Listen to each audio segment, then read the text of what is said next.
السلام علیکم ورحمۃ اللہ وبرکاتہ۔ جمعۃ المبارک کے اہم کام: مسواک کرنا، صاف کپڑے پہننا، غسل کرنا، خوشبو لگانا،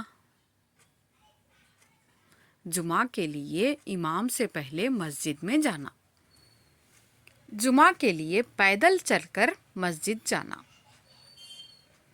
تحیۃ المسجد یعنی 2 رکعت پڑھ کر بیٹھنا، خطیب یعنی امام کے قریب بیٹھنا، خطبہ غور سے اور خاموشی سے سننا، دوران خطبہ کوئی فضول بات اور فضول کام نہ کرنا، جمعۃ المبارک کے دن اور عام دنوں میں بھی زیادہ سے زیادہ درود شریف پڑھنا، سورہ کہف پڑھنا۔ مزید ایسی معلوماتی ویڈیوز دیکھنے کے لیے ویڈیو کو لائک اور شیئر کر دیجیے، اور چینل پر پہلی بار آئے ہیں تو چینل کو سبسکرائب کیجیے اور کمنٹ کر دیجیے، جس سے کہ ہماری ہمت افزائی ہو۔ جزاک اللہ۔